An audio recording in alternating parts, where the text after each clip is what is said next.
नमस्कार प्यारे विद्यार्थियों, मीमांसा गुरुकुल के YouTube चैनल पे आपका पुनः स्वागत है। आज से हम अपनी नई सीरीज जो कि इकोनॉमिक्स अर्थशास्त्र पर आधारित है उसे शुरू करने जा रहे हैं। आशा है आप लोगों ने इंट्रोडक्टरी वीडियो देखा होगा जो बनाया गया था इस विषय पे। जैसा कि आपको बताया गया था उस वीडियो में, हमारा प्रयास रहेगा आपको आसान से आसान भाषा में अर्थशास्त्र को समझाना, अपनी डे टू डे लाइफ की एक्टिविटीज को ध्यान में रखते हुए जो हमारे जीवन में, व्यक्तिगत जीवन में घटित हो रहा है, हमारे समाज में जो घटित हो रहा है, विश्व पटल पे जो घटित हो रहा है, उन सबको ध्यान में रखते हुए आपको आसान भाषा में इकोनॉमिक्स को बताना। देखिए, जो अर्थशास्त्र है, जो आर्थिक आयाम है, जीवन का शायद ही कोई पहलू होगा जो इनसे अछूता होगा। ठीक है, चाहे वो आपका व्यक्तिगत जीवन हो, आपकी, यदि आप विवाहित हैं तो आपका वैवाहिक जीवन हो, आपकी माता पिता की जो आकांक्षाएं होती हैं या आपकी जो अपनी आकांक्षाएं होती हैं, वो सब अर्थव्यवस्था से, आर्थिक कारकों से जुड़ी हुई होती हैं। अगर हम सामाजिक परिदृश्य पे विचार करें, राजनीतिक परिदृश्य पे विचार करें, तब भी हम पाएंगे कि शायद ही कोई ऐसी घटना हो, सामाजिक राजनीतिक घटना, जो आर्थिक कारकों से ना जुड़ी हो। उदाहरण के लिए जैसे हम बता सकते हैं कि भारत हो गया, चीन हो गया, ये एक समय पे आर्थिक महाशक्तियां थी। ठीक है, इसीलिए तो फॉरेनर्स आए, इसीलिए जो विभिन्न आक्रांता भारत में आए। क्यों आए? क्योंकि उनको हमारे जो आर्थिक संसाधन थे उनको लूटना था। आज जो भारत या चाइना, चीन, जो इसकी इतनी चर्चा हो रही है, चाइना अब एक महाशक्ति बन चुका है, क्या कारण है? क्योंकि वह एक आर्थिक महाशक्ति बना है, उसके पास वह आर्थिक मसल पावर है। ठीक है, हमारे जीवन में भी भाई ये सब कहने वाली बातें होती हैं कि मनुष्य का मन देखो, चरित्र देखो, अच्छी बात है, मैं ये नहीं कह रहा हूं, किंतु ये एक आदर्श स्थिति है। होता क्या है, माने व्यवहारिक पटल पे यदि हम जाके देखें तो होता क्या है, जिस व्यक्ति के पास यदि पैसा अधिक है तो उसकी जय जयकार अधिक होती है, उसका समाज में मान सम्मान अधिक होता है। यह मायने नहीं रखता है कि उसने पैसे किस ढंग से कमाए हैं, चाहे भ्रष्टाचार किया हो, छिनैती की हो, खून खराबा किया हो, लेकिन उनका समाज में एक मान होता है, एक सम्मान होता है। इसीलिए तो कई बार आप देखते हैं कि राजनेता भी ऐसे लोग बन जाते हैं। तो अर्थव्यवस्था का अध्ययन तो बहुत ही आवश्यक है। जैसे कि इंट्रोडक्टरी वीडियो में आप लोगों को बताया गया था कि परीक्षा के लिए यदि आप ना भी अपीयर हो रहे हो तो भी अर्थव्यवस्था का अध्ययन आपकी सोच को परिष्कृत करता है। तो इकोनॉमिक्स जो शब्द बना है, यह एक ग्रीक शब्द है, उससे बना हुआ है।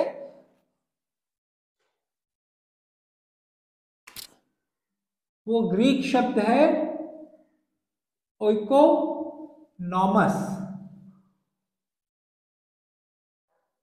ओइकोनॉमस का अर्थ होता है वह जो घर संभालता है, a person who manages house hold. ठीक है, जो घर संभाला जाता है उसे कहा जाता है ओइकोनॉमस। तो अच्छा, घर में भी यदि आप देखेंगे, आप अपने ही घर में देख लीजिए, बहुत सारे आर्थिक या ऐसे निर्णय लिए जाते हैं जो आर्थिक कारकों से जुड़े हुए होते हैं। लाइक आपके घर पे यदि एक ट्रेडिशनल फैमिली है तो पिता जो होता है वो बाहर जाके काम करता है, पैसे कमाता है, किंतु जो माता भी होती है वो भले पैसे ना कमा रही हो, किंतु उसकी भी जो भूमिका है वह केवल एक सामाजिक भूमिका नहीं है, पारिवारिक भूमिका नहीं है, वो एक आर्थिक भूमिका भी है।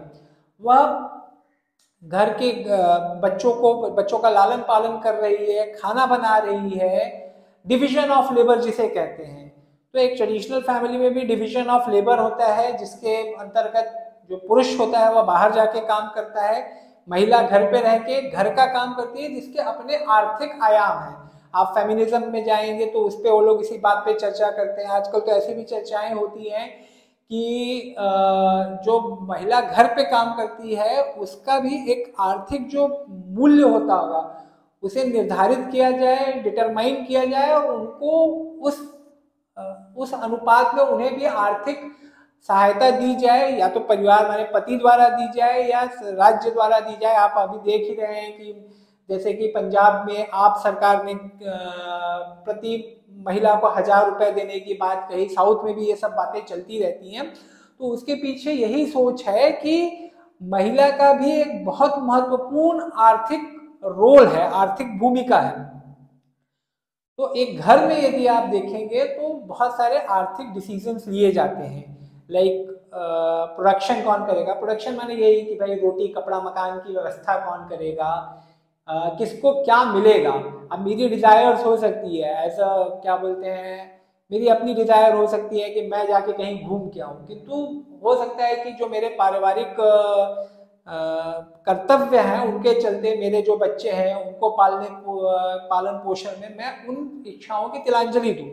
तो डिजायर्स भी हो सकती हैं हमारी, ठीक है। अब किसकी क्या डिजायर फुलफिल हो सकती है वह भी एक आर्थिक निर्णय है जो कि घरों में लिया जाता है। आप यदि समझ लीजिए 20-25 साल के हैं तो माँ बाप आपकी इच्छाओं का ध्यान रखते हुए आपको बढ़िया फोन ला के देते हैं, जबकि आपकी कोई अभी आप प्रोडक्शन नहीं कर रहे हैं, आर्थिक उत्पादन नहीं कर रहे हैं, आपकी शिक्षा पे व्यय करते हैं ताकि आप प्रोडक्शन करने लायक बने, ठीक है। उसी प्रकार एक समाज में भी बहुत सारे निर्णय लिए जाते हैं, पॉलिसी मेकिंग पे बहुत सारे निर्णय लिए जाते हैं, लाइक समाज में कौन कृषि उत्पादन करेगा, कौन मैन्युफैक्चरिंग में जाएगा, मैन्युफैक्चरिंग से कितनी चीजें आ रही हैं, सर्विस सेक्टर से कितनी चीजें आ रही हैं। जैसे जैसे आर्थिक परिदृश्य बदलता है, जैसे जैसे टेक्नोलॉजी बदलती है, राजनीतिक सोच विचारधारा बदलती है, तो वैसे वैसे जो ये निर्णय होते हैं उनके ढंग बदल जाते हैं। जैसे कि पहले अगर आप देखेंगे तो अमेरिका जब 1860-1900 की बात करें तो अमेरिका में बहुत सारे लोग कृषि व्यवसाय से जुड़े हुए थे, किंतु आज वहाँ पे 2 से 3% लोग ही कृषि व्यवसाय से जुड़े हुए हैं। किंतु तकनीक इतनी उन्नत हो गई है कि वही 2-3% लोग आज अमेरिका को आप कह सकते हैं फूड बाउल उन्होंने बनाया हुआ है, माने बहुत अच्छा वहाँ पे कृषि उत्पादन होता है। तो ऐसे विभिन्न कारक हैं जो एक विभिन्न आर्थिक कारक हैं जो एक घर में भी आप पा सकते हैं, आप समाज में भी पा सकते हैं। समाज में भी ये चीज देखनी होती है कि कितना उत्पादन हुआ, किसको क्या डिस्ट्रीब्यूशन करना है। जैसे कि अभी आप देख लीजिए कोविड काल था, तो उस समय भारत सरकार ने बहुत सारे लोगों को फ्री में अनाज बांटा, लगभग 80-82 करोड़ लोगों को महीनों तक, अभी भी चल रही है वो योजना, फ्री में राशन बांटा। तो वो कहीं ना कहीं समाज ने या राजनीतिक संस्थाओं ने यह निर्णय लिया, पॉलिटिकल डिसीजन लिया कि भाई इनको सहायता की आवश्यकता है। तो किसानों से उन लोगों ने जो भी कृषि उत्पादन हुआ है वह लिया उनसे। एमएसपी के बारे में आपने सुना होगा, उस पर भी हम चर्चा करेंगे। भारत सरकार लेती है, उपज लेती है उनसे, उसके लिए उनको पैसे देती है, भंडार में रखती है, एफसीआई के गोडाउन में रखती है, एंड फिर लोगों को बांटती है पीडीएस के द्वारा, ठीक है। उस पर एक्ट वैक्ट भी बने हैं, किंतु अभी हम उस पर नहीं जाएंगे, हम बाद में उन सब चीजों पे चर्चा करेंगे। तो ये जो तत्व होते हैं जो as a family, as a individual जो मैं कर रहा हूं, ठीक है, वह मेरे जैसे लोग ही समाज बनाते हैं। एंड एक बृहद समाज में जो चीजें हो रही है, बृहद समाज में सिर्फ मैं नहीं हूँ, मेरे जैसे बहुत सारे लोग हैं, कंपनियां हैं, फर्म्स हैं, स्मॉल सेक्टर इंडस्ट्रीज हैं, they are taking millions of decision. रोज मैंने मिलियंस ऑफ डिसीजन हो रहे हैं। जैसे कि मैंने आज निर्णय लिया मैं ये पेन खरीदूंगा, मैं ये बोर्ड खरीदूंगा, ये स्टैंड खरीदूंगा। भाई ये स्टैंड बनाने वाला भी तो कोई होगा, उसको लगा होगा कि स्टैंड की डिमांड है तो मुझे स्टैंड का प्रोडक्शन करना चाहिए। आजकल यूट्यूब पे बहुत लोग पढ़ाने के लिए आ रहे हैं, व्लॉगिंग कर रहे हैं, दुनिया भर का काम आजकल यूट्यूब पे चल रहा है, जिसके लिए स्टैंड अब एक महत्वपूर्ण घटक बन चुका है। तो देखिए अब स्टैंड का प्रोडक्शन बढ़ गया है, ठीक है। इसके पहले यदि आप देख लीजिए कुछ साल पहले टाइपराइटर बहुत डिमांड में था, किंतु अब टाइपराइटर की कोई पूछ नहीं है। अब तो धीरे धीरे कंप्यूटर भी बंद होते जा रहे हैं, पर्सनल कंप्यूटर आप नहीं पाएंगे, अभी सबके पास स्मार्टफोन जो है वही एक सुपर कंप्यूटर है। तो ऐसी ऐसी टेक्नोलॉजी बदलती है, ऐसे ऐसे हमारी डिजायर्स चेंज होती हैं, तो हमारे जो इंडिविजुअल नीड्स हैं, इंडिविजुअल वांट्स हैं, व्यक्तिगत जो वांट्स हैं वो भी चेंज हो जाती है। उसी अकॉर्डिंग फिर जो उन बॉन्ड्स को सप्लाई करने वाले जो लोग हैं उनके निर्णय भी बदल जाते हैं। तो इस प्रकार से आर्थिक क्रियाकलापों में, इकोनॉमिक एक्टिविटीज में चेंज जो होता है वो दिखाई पड़ता है, दृष्टिगोचर होता है। तो ये तो एक बेसिक इंट्रोडक्शन हो गया इकोनॉमिक्स के ऊपर, कहाँ से ये आया है, ये वर्ड कहाँ से आया है, इस सब पे हमने एक चर्चा कर ली। अच्छा, इकोनॉमिक्स की स्टडी में जो इकोनॉमिस्ट होते हैं वह इन सब चीज़ों को तो देखते ही हैं कि बॉन्ड्स जो कि अभी हमने चर्चा की, उसके सिवा इकोनॉमिस्ट जो होते हैं वह अन्य चीज़ों पे भी ध्यान देते हैं, लाइक एम्प्लॉयमेंट फिगर्स क्या हैं, जीडीपी कैसे बढ़ रही है, फॉरेक्स क्या है, जो इसको मैक्रो इकोनॉमिक्स कहते हैं, बृहद अर्थशास्त्र आप इसे कह सकते हैं, मैक्रो इकोनॉमिक्स कहते हैं। इन सब पे भी चर्चा करते हैं। और जो मैक्रो इकोनॉमिक फैक्टर्स होते हैं, जो मैक्रो इकोनॉमिक फैक्टर्स होते हैं वह भी हमारे व्यक्तिगत जीवन को प्रभावित करते हैं। जैसे कि यदि समझ लीजिए कि चाइना की हम बात करते हैं, चाइना में आज से 20-30 साल, 20-30 साल नहीं, 40-50 साल पहले भुखमरी की अवस्था थी, ठीक है, क्योंकि चाइना पिछड़ा हुआ देश था, एक एग्रीकल्चर देश था, इसके पास बहुत अच्छी मैन्युफैक्चरिंग कैपेबिलिटी नहीं थी, टेक्नोलॉजी में जो भी इतना आगे बढ़ गया है एक समय पे नहीं था, तो वहाँ पे भुखमरी की स्थिति थी। आप रशिया की बात कर लीजिए, जो रशिया भी था जब तक कि सोवियत यूनियन नहीं बना था, वहाँ पे भी भुखमरी की स्थिति थी। सोवियत यूनियन जब बना, स्टालिन के अंतर्गत वहाँ पे मैन्युफैक्चरिंग पे बहुत ध्यान दिया गया। उसके पीछे कुछ ऐसे भी निर्णय लिए गए जो जिसने स्टालिन को एक काला चरित्र बना दिया इतिहास के पन्नों में, किंतु उस पे हम नहीं जाते। कहने का यह आशय है कि एक जो एग्रीकल्चरल बेस्ड इकोनॉमी थी वह एक सुपर पावर बन गई, ठीक है। तो वहाँ के लोगों का जीवन स्तर भी बढ़ा, वहाँ पे लोगों को फ्री में एजुकेशन मिलने लगा, घर मिलने लगा, एम्प्लॉयमेंट उनका फिक्स रहा करता था, आपको काम से नहीं निकाला जा सकता है। ये मीन्स काम देना ये राज्य की जिम्मेदारी है, आप ठीक से काम कीजिए, आपको काम से नहीं निकाला जाएगा। जैसे कि आजकल हम देखते हैं कि बहुत सारी बेरोजगारी पे चर्चा होती है भारत में, या कोविड के बाद अन्य देशों में भी हो रही है, किंतु सोवियत यूनियन में ये समस्या नहीं थी, वहां पे आप कह सकते हैं फुल एम्प्लॉयमेंट था। तो यह एक बृहद स्तर पे जो इकोनॉमी पे हो रहा था उसका असर आपको लोगों के व्यक्तिगत जीवन पे दिख रहा था। तो इकोनॉमिक्स जो है दोनों चीजों पे चर्चा करता है, हम अपने व्यक्तिगत जीवन में क्या कर रहे हैं, एक जो छोटा सामाजिक यूनिट है फैमिली, ठीक है, ये एक सामाजिक यूनिट है, छोटा सामाजिक यूनिट है। तो इस सामाजिक इकाई के स्तर पे हम क्या कर रहे हैं, इस पे भी चर्चा करता है। और ये कैसे इन चीजों से जो बृहद तत्व है, बृहद तत्व माने जो मैक्रो इकोनॉमिक फैक्टर्स हैं, लाइक एम्प्लॉयमेंट फिगर हो गया, जीडीपी हो गया, सर्विस सेक्टर कैसे आ रहा है, कितना, जैसे इंडिया में भी अगर देखेंगे तो आज से 30-40 साल पहले 50% से अधिक जो जीडीपी थी वो एग्रीकल्चर से आती थी, किंतु अब वह 17-18% के ही आसपास रह गई है, ठीक है। सर्विस सेक्टर बेस्ड इकोनॉमी हो गई है, तो इन सब पे भी चर्चा करते हैं। And service sector based economy होने के कारण व्यक्तिगत जीवन पे क्या परिवर्तन हो रहे हैं, क्या प्रभाव आ रहा है, उस पर भी चर्चा करते हैं इकोनॉमिस्ट, ठीक है। तो ये तो एक हो गया बेसिक आपका इंट्रोडक्शन। अब आते हैं इकोनॉमिक्स का, जब स्टडी करते हैं तो उसमें कुछ बेसिक प्रेमाइसेस होते हैं, माने हर क्या कहते हैं, हर सब्जेक्ट के कुछ बेसिक प्रेमाइसेस होते हैं, बेसिक असम्पशन होते हैं कि चीजें ऐसे काम करती हैं। अब जैसे अगर आप फिजिक्स में आप चले जाइए तो न्यूटोनियन फिजिक्स है, वह कहता है कि सारी सारी जो वस्तुएं होती हैं वह जी के मान से, गुरुत्वाकर्षण के मान से नीचे आती है, किंतु क्वांटम फिजिक्स अभी आ रहा है, वो उसके और कुछ प्रेमाइसेस हैं जो न्यूटोनियन फिजिक्स के अगेंस्ट हैं। चलिए हम उन सब पे नहीं जाते हैं, हम यहाँ पे इकोनॉमिक्स पढ़ रहे हैं, हम फिजिक्स में नहीं जाएंगे, किंतु यह एक एग्जाम्पल है, एक उदाहरण है। तो वैसे ही हर सब्जेक्ट का एक कुछ बेसिक असम्पशंस होते हैं, बेसिक प्रेमाइसेस होते हैं, उन्हीं बेसिक प्रेमाइसेस के अंतर्गत उस सब्जेक्ट का अध्ययन किया जाता है, ठीक है। तो वैसे इकोनॉमिक्स में भी कुछ है बेसिक प्रेमाइसेस, उस पर भी माने वाद विवाद होते रहता है, कुछ उस पर भी हम चर्चा करेंगे, जैसे जैसे चीजें आएंगे हम चर्चा करेंगे। तो जो पहला प्रेमाइसेस है इकोनॉमिक्स का वो ये है कि वी फेस ट्रेड ऑफ्स से हिंदी में आप कह सकते हैं समन्वयकारी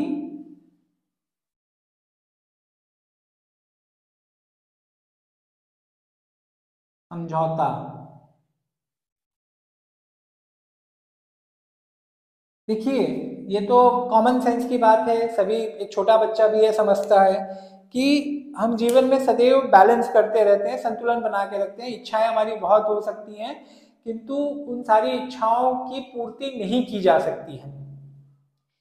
तो हमारे जो आर्थिक निर्णय भी होते हैं वो, उसमें भी ट्रेड ऑफ्स होते हैं, और वो ट्रेड ऑफ्स को हम ध्यान में रखते हुए काम करते हैं। उन समन्वयकारी समझौते को ध्यान में रखते हुए हम काम करते हैं। जैसे कि हो सकता है कि इस समय आपकी बड़ी इच्छा हो रही हो कि मैं जाके अपने मित्रों से मिल के आऊँ। हो सकता है आप चाहते हो कि नहीं, मुझे पिक्चर देखने जानी है, गेम खेलना है, सोशल मीडिया पे टाइम स्पेंड करना है।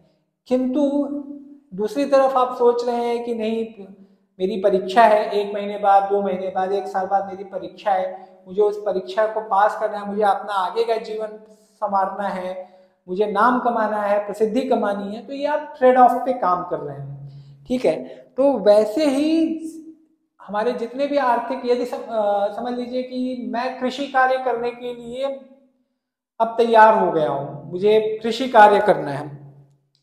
तो यदि मैं कृषि कार्य कर रहा हूं तो मैं अन्य कार्य नहीं कर पाऊंगा। मैंने टेक्नोलॉजी में बहुत अच्छा नहीं हो पाऊंगा। कृषि कार्य एक माने समसाध्य कार्य है, बहुत हार्ड वर्किंग काम है। तो मैं यदि कृषि कर रहा हूं तो मैं टेक्नोलॉजी में नहीं जा सकता, मैं इंजीनियरिंग में नहीं जा सकता, मैं टीचिंग में नहीं जा सकता, मैं पब्लिक एम्प्लॉयमेंट में नहीं जा सकता। मैं मोर और लेस एग्रीकल्चर तक सीमित रहूंगा, ठीक है। तो ऐसे कई ट्रेड ऑफ्स हम रोज अपने प्रतिदिन के जीवन में कर रहे हैं। हो सकता है हमको पता भी ना हो, किंतु हम कर रहे हैं। जैसे कि हो सकता है कि मुझे इच्छा हो iPhone 14 लेने की, किंतु मेरे पास संसाधन नहीं है। तो संसाधन ना होने के कारण मैंने ले लिया ओप्पो का फोन, MI का फोन। तो ऐसे कई ट्रेड ऑफ्स होते हैं जो हम करते हैं। अच्छा, सामाजिक स्तर पे भी ट्रेड ऑफ्स होते हैं। सामाजिक स्तर पे ट्रेड ऑफ्स क्या होते हैं कि किसी भी देश में आप देख लीजिए, अभी, हाँ, अभी रिसेंट एग्जांपल मैं देता हूँ लॉकडाउन का। बहुत सारे देशों में, भारत में भी यदि आप देखेंगे तो बहुत ही कठोर लॉकडाउन लगाया गया था। लोगों के आवागमन पे, आने जाने पे कठोर प्रतिबंध थे। विशेषकर स्टार्ट के जो 1, 2, 3 महीने थे, चाइना में तो अब भी जीरो कोविड पॉलिसी है, तो वहां पे बहुत कठोर लॉकडाउन लगाए जाते हैं। तो ये क्या था, ये ट्रेड ऑफ था।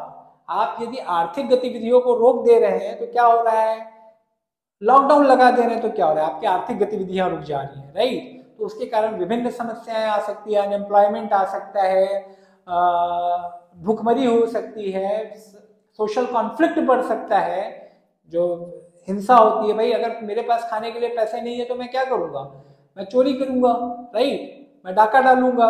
अगर मेरे घर पे बच्चे भूखे हैं तो मैं, even if I am an ethical person, but agar if there are such constraints, then a person, an ethical person will also be forced to do such things, right।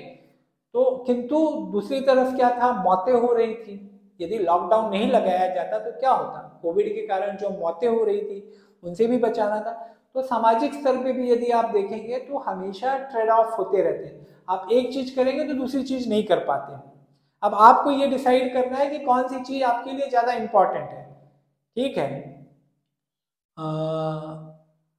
देश की सुरक्षा हो गई, ठीक है। खासकर जो विकासशील देश होते हैं, डेवलपिंग देश होते हैं, बहुत डेवलप्ड नहीं है, उनके बारे में कहा जाता है। वहां पे देखिए, एक ऐसा तबका होता है जो ये कहता है कि हमें राष्ट्रीय सुरक्षा पे बहुत अधिक नहीं व्यय करना चाहिए, बहुत अधिक नहीं खर्च करना चाहिए। जैसे कि आप अभी देखेंगे, रफाल जब आ रहा था तो उस पर बहुत चर्चा हो रही थी कि भारत जैसे देश में इसकी आवश्यकता है क्या।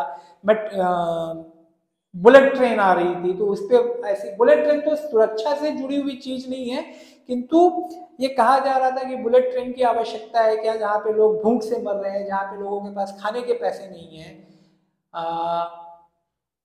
राजनीतिक तौर पे भी यदि आप देखें तो ऐसा कहा जाता है कि जब 1950-60 में हम अपनी भूमि की रक्षा नहीं कर पाए थे, चाइना ने अतिक्रमण कर दिया था, तो उस समय हमने सुरक्षा पे ध्यान नहीं दिया था। किंतु हमें यह भी सोचने की आवश्यकता है कि उस समय भारत ब्रिटिश शासन से मुक्त हुआ था, उसके पास अन्य तमाम तरह की समस्याएं थी, तो हमारे पास वह संसाधन थे क्या, हमारे पास वह पैसा था क्या कि हम अपनी सुरक्षा पे अधिक खर्च कर पाते। तो ऐसे ट्रेड ऑफ्स होते हैं। मैं ये नहीं कह रहा हूँ कि भारत सरकार ने उस समय जो किया वह सही है या गलत है, किंतु ऐसी जो कठिनाई होती है, आप एक चीज करेंगे तो दूसरी चीज छूटने वाली है, यह जीवन में सदैव रहती है, चाहे हम हो, चाहे नीति नियंता हो, पॉलिसी मेकर्स हो।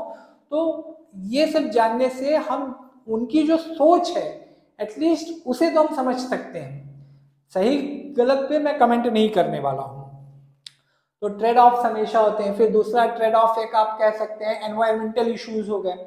अभी आजकल देखेंगे कि बहुत चर्चा चल रही है क्लाइमेट चेंज पे, जो वैश्विक तापमान बढ़ रहा है उसके कारण जो समस्याएं आ रही हैं, तो कहा जा रहा है कि अभी हमको इस पे कुछ काम करना है।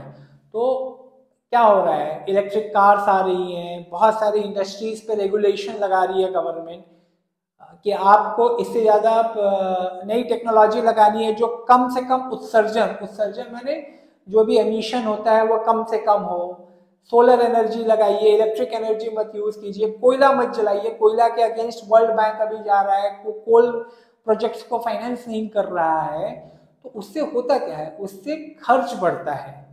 ठीक है, बहुत सारे लोग बाहर के देश भारत को, चीन को बहुत लेक्चर देते हैं कि आप लोग भाई हम आर्थिक महाशक्ति बन रहे हैं तो आप उत्तरदायित्व भी उठाइए, उसका रिस्पॉन्सिबिलिटी भी लीजिए। किंतु अभी हम उस कंडीशन में नहीं है, हमारे पास इतना पैसा नहीं है, हमारे पास इतना रिसोर्स नहीं है कि हमारी जो इंडस्ट्रीज अभी बन रही हैं, जो अभी आगे आ रही हैं, उन पे अभी से रोक लगा दें, विभिन्न प्रकार के प्रतिबंध लगा दें, रिस्ट्रिक्शंस लगा दें। ठीक है, इस पे तो बहुत लंबी चर्चा की जा सकती है, किंतु बॉटम लाइन यही है कि अगर आप एनवायरनमेंट की बात करेंगे तो आपका खर्च बढ़ने वाला है, और यह एक समस्या है, ये एक ट्रेड ऑफ। अब आप चाहे एनवायरमेंटल रेगुलेशन लाइए, एनवायरनमेंट को बचाइए, या खर्च को बढ़ाइए अपने। ठीक है, तो ये एक ट्रेड ऑफ है। एक और ट्रेड ऑफ की जो बात की जा सकती है वो है एफिशिएंसी वर्सेस इक्वालिटी। एफिशिएंसी माने क्या, एफिशिएंसी माने देश का जो देश की प्रोडक्टिविटी, उत्पादकता जो है वो बढ़े, ज़्यादा से ज़्यादा पैसा हो, ज़्यादा से ज़्यादा लोग उत्पादन करें। किंतु दूसरी तरफ बात आती है इक्वालिटी की। इक्वालिटी माने अब जैसे देखिए बहुत हीटेड डिबेट होती है इंडिया में या किसी भी देश में रिजर्वेशन के ऊपर, या जो वेलफेयर प्रोग्राम्स चलते हैं। वेलफेयर प्रोग्राम्स माने लोगों को फ्री में खाना दे दिया, विभिन्न प्रकार की सब्सिडी दे दी गई। तो जो टैक्स पेइंग सिटीजन होते हैं वो कहते हैं भाई कि हमारा पैसा ऐसे लोगों में क्यों बांटा जा रहा है जो काम ही नहीं कर रहे हैं। ठीक है, ऐसी चर्चा आपने सुनी होगी। तो लेकिन एक वेलफेयर स्टेट की एक रिस्पॉन्सिबिलिटी होती है कि वो इक्वालिटी भी लाए। इक्वालिटी लाए माने जिनके पास अभी संसाधन नहीं है कि वह अपने जीवन में कुछ अच्छा कर सके, तो उनको हेल्प करे, सहायता करे, चाहे वो रिजर्वेशन के माध्यम से करे या उनको जो सब्सिडी दी जा रही है, वेलफेयर एंटाइटलमेंट दिए जा रहे हैं, वो करे। भारत में तो ये बहुत ही वीक है अभी भी। इनफैक्ट सोशल सिक्योरिटी जो पैरामीटर्स हैं बहुत वीक हैं। आप अगर नॉर्डिक देशों में चले जाएं, यूरोप में चले जाएं, तो वहाँ पे तो बहुत अच्छे हैं, भारत में वीक हैं। किंतु भारत यदि अभी चाहे भी कि नहीं हमको सबको अनएम्प्लॉयमेंट बेनिफिट देना है, अनएम्प्लॉयमेंट बेनिफिट माने यदि आप नॉर्डिक देशों में चले जाए, आपकी नौकरी छूट जाए तो 6 महीने तक स्टेट आपको पैसा देगा, 6 महीने 1 साल तक स्टेट आपको पैसा देगा, ताकि आप उस दौरान टेंस ना हो, स्ट्रेस्ड ना हो, आपका पारिवारिक जीवन, व्यक्तिगत जीवन सुचारू रूप से चलता रहे। किंतु भारत में ये संभव नहीं है, नहीं दिया जा सकता, क्योंकि हम चाहे भी, यदि हमारे जो पॉलिटिशियंस हैं, हमारे नेता हैं, वह चाहे भी तो नहीं कर सकते, क्योंकि हमारे पास इतना रिसोर्स नहीं है अभी। तो ये ट्रेड ऑफ है। तो ऐसे विभिन्न प्रकार के ट्रेड ऑफ होते हैं जो हम अपने व्यक्तिगत जीवन में भी करते हैं, हमारे सामाजिक जीवन में भी जो चलते रहते हैं। अब दूसरा जो प्रीमाइसिस है वह है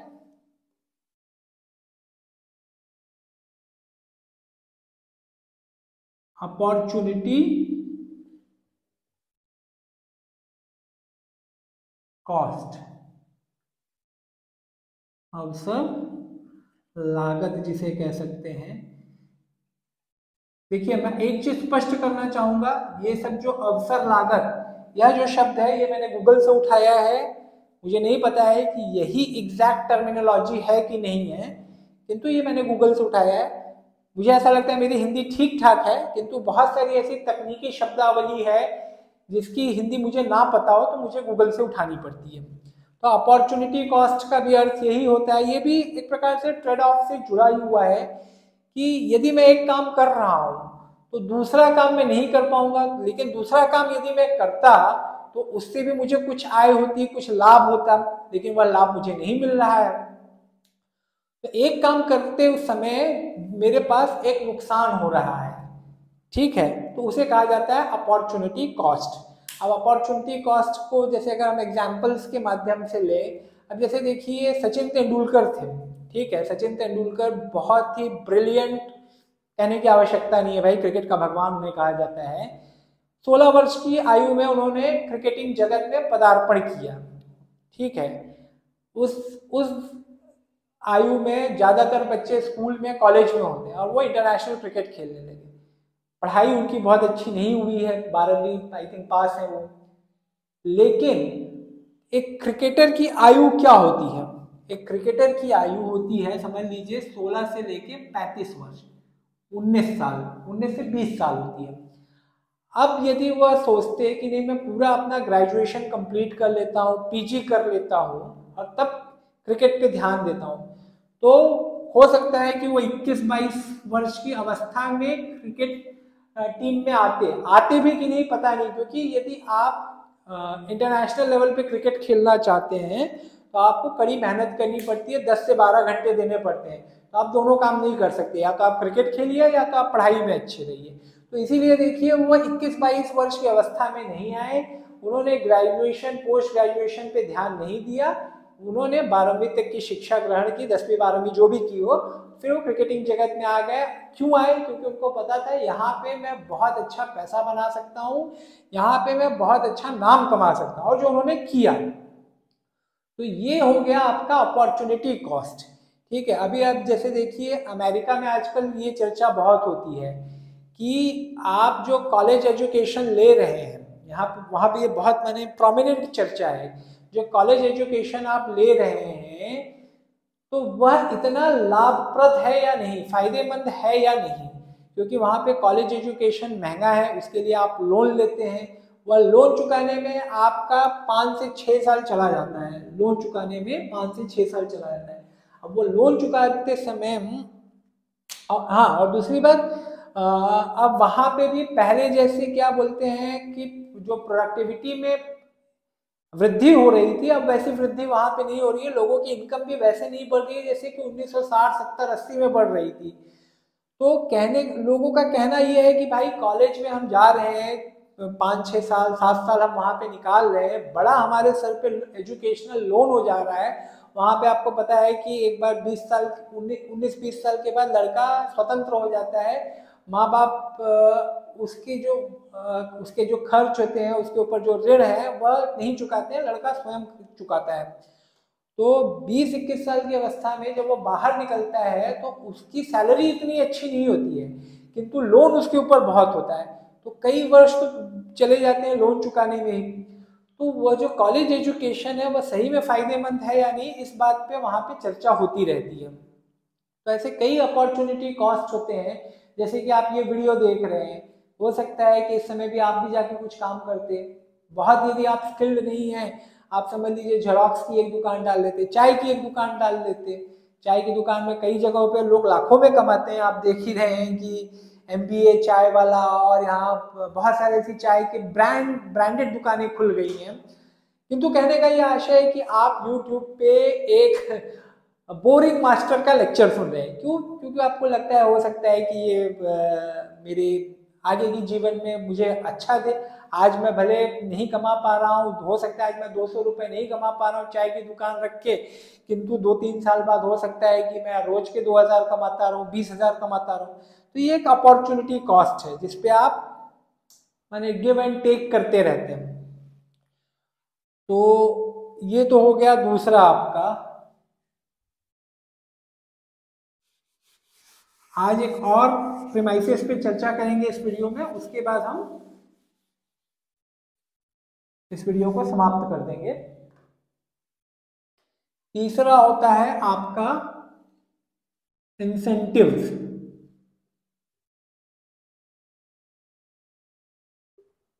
इंसेंटिव्स पॉजिटिव भी हो सकते हैं, हिंदी में इसे आप कह सकते हैं, मुझे ये शब्द तो बहुत सही नहीं लग रहा है किंतु ठीक है, अभी प्रलोभन या दंड।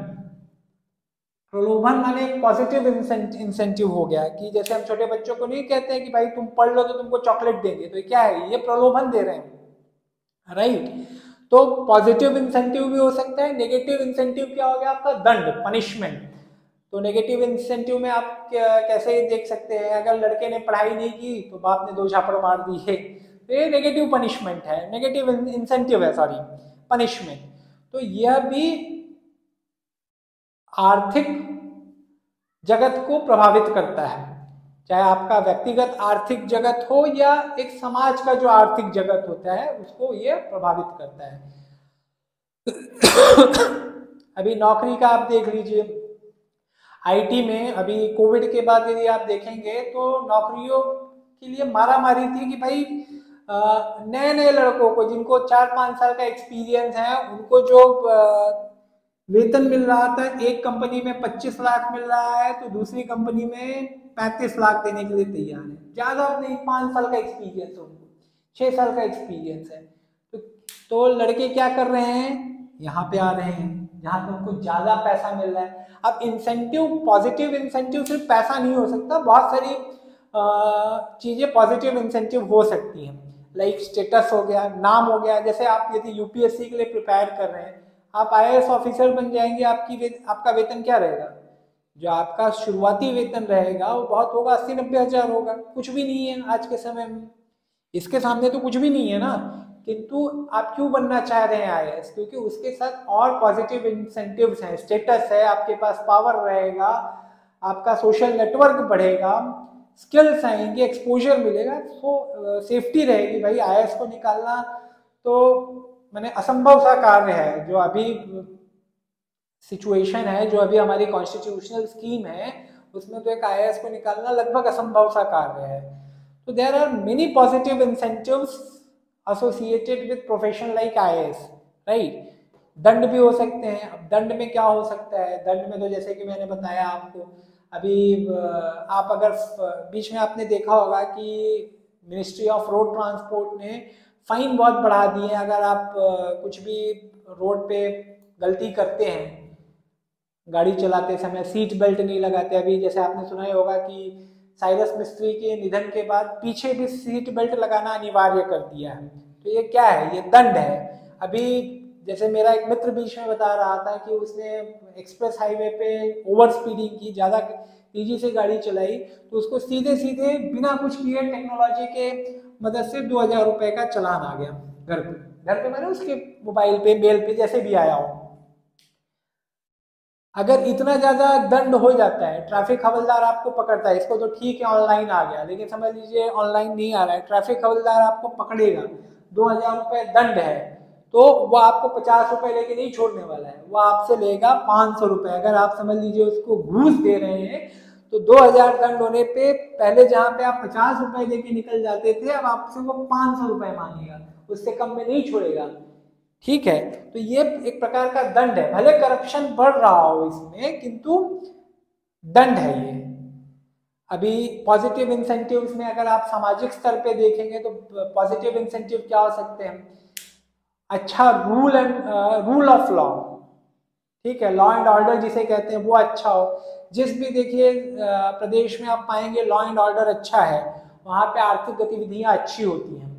यूपी बिहार में आज से कुछ वर्ष पहले लॉ एंड ऑर्डर की स्थिति बहुत खराब थी, तो देखिए वहां पे कोई बिजनेसमैन नहीं जाना चाहता है। ईज ऑफ डूइंग, आप जो देखते हैं ईज ऑफ डूइंग बिजनेस, इसके बारे में आपने सुना होगा, देखा होगा, पढ़ा होगा। ईज ऑफ डूइंग बिजनेस में क्या होता है कि भाई पॉजिटिव इंसेंटिव्स कितने हैं उस देश में, उस आर्थिक इकाई में पॉजिटिव इंसेंटिव्स कितने हैं। लॉ एंड ऑर्डर कैसा है, कॉन्ट्रैक्ट्स का एनफोर्समेंट कैसा है। मैंने जो कॉन्ट्रैक्ट बनाया, समझ लीजिए कि मैंने किसी के साथ कॉन्ट्रैक्ट किया कि मुझे आपका लैंड दे दीजिए भाड़े पे। अब वो बहुत ही दबंग टाइप का आदमी है, उसने मुझसे भाड़ा तो ले लिया, पैसे ले लिए, किंतु लैंड नहीं दिया यूज करने के लिए। या समझ लीजिए कि मैंने कहीं पे किसी बिल्डर से घर खरीदा, उसको पैसे दे दिए, डिपॉजिट दे दिया, सब कुछ दे दिया, जो इनिशियल अमाउंट होता है दे दिया, वो पैसे लेके मेरा भाग गया। कॉन्ट्रैक्ट का एनफोर्समेंट हुआ? नहीं हुआ ना। तो ऐसी जगह पे मैं क्या हो जाऊंगा, मैं डरा डरा रहूंगा, मैं आर्थिक गतिविधियां करूंगा ही नहीं। मैं अपना पैसा लेके घर पे बैठूंगा, जो भी मेरे पास छोटा घर है, क्योंकि मुझे डर है कि अगर मैंने कोई आर्थिक गतिविधि की, सामने वाला दबंग टाइप का आदमी है। इस देश में जहाँ पे भी मैं रह रहा हूँ वहाँ पे कॉन्ट्रैक्ट एनफोर्समेंट नहीं हो सकता है। मैं जज के पास नहीं जा सकता, मैं पुलिस के पास नहीं जा सकता, मैं मीडिया के पास नहीं जा सकता, कोई मेरी हेल्प नहीं करने वाला है, तो मैं आर्थिक गतिविधि ही नहीं करूँगा। It's better to stay at home rather than to spend my money which is not going to come back to me in some form, right? तो ईज ऑफ डूइंग में यही सब देखा जाता है, एनफोर्समेंट कैसा हो रहा है कॉन्ट्रैक्ट का, करप्शन कितना है। करप्शन भी जहाँ पे बहुत ज़्यादा रहता है वहाँ पे आर्थिक गतिविधियाँ नहीं होती हैं। अभी समझ लीजिए मुझे एक इंडस्ट्रियल प्लांट लगाना है, मेरा बजट है 50 करोड़ का, किंतु अगर मुझे ब्यूरोक्रेट्स को, मुझे सरकारी बाबुओं को, नेता को, सबको 50 करोड़ में से 5 करोड़ भी अगर देने पड़ गए तो मैं नहीं करूँगा, राइट? तो करप्शन हो गया, ये नेगेटिव इंसेंटिव है, पनिशमेंट आप कह लीजिए। तो ऐसे विभिन्न इंसेंटिव्स होते हैं जो आर्थिक जगत को प्रभावित करते हैं, हमारे आर्थिक व्यवहार को प्रभावित करते हैं। तो ये 3 प्रीमाइसेस थे जिस पे हमने चर्चा की आज। आशा करते हैं कि आपको ये वीडियो अच्छा लगा है। कमेंट्स में अवश्य बताइए, कुछ कमियां रह गई तो वो भी अवश्य बताइए, प्रश्न भी पूछेंगे यदि आप, तो हमें जब समय मिलेगा तो हम आपको अवश्य उसका उत्तर देंगे। धन्यवाद, नमस्कार।